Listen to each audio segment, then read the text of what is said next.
So dental checkups எப்படி நம்ம place பண்ணலாம்? எவ்ரி இயர் ஒரு 4 to 6 months ஒன்ஸ் கண்டிப்பாக பார்க்கணும்.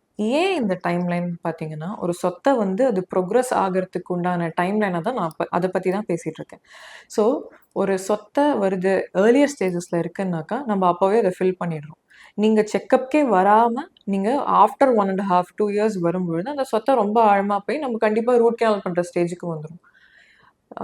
காஸ்ட் வைஸ் இருக்கட்டும், நம்பர் ஆஃப் விசிட்ஸ் இருக்கட்டும், அண்ட் நீங்கள் படுற வலியாக இருக்கட்டும், இது எல்லாமே ஜாஸ்தியாக இருக்க போகுது. ஸோ கரெக்டு டைமில் 4 to 6 months கேப்பில் நீங்கள் ஒரு டென்டல் விசிட் பண்ணும்பொழுது எது ஏர்லியர் ஸ்டேஜஸில் இருந்தாலுமே அதை நாங்கள் பார்த்து நம்ம அசஸ் பண்ணி அதை ட்ரீட் பண்ணிக்கலாம்.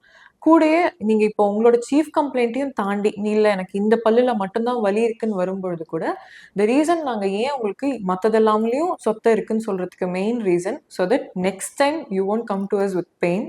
நாங்கள் இது எல்லாத்தையும் சேர்த்து ஃபில் பண்ணி தரும்பொழுது ஏர்லியர் ஸ்டேஜஸ்லேயே ஃபில் பண்ணி தரும்போது நெக்ஸ்ட் தடவை நீங்கள் வரும்போது வெறும் செக்கப்புக்கு மட்டும் வருவீங்கிறத நம்பி தான் நாங்கள் மற்ற எல்லா ஏர்லியர் ஸ்டேஜஸில் இருக்கிற டூத் ப்ராப்ளம்ஸையும் சேர்த்து சொல்கிறோம்.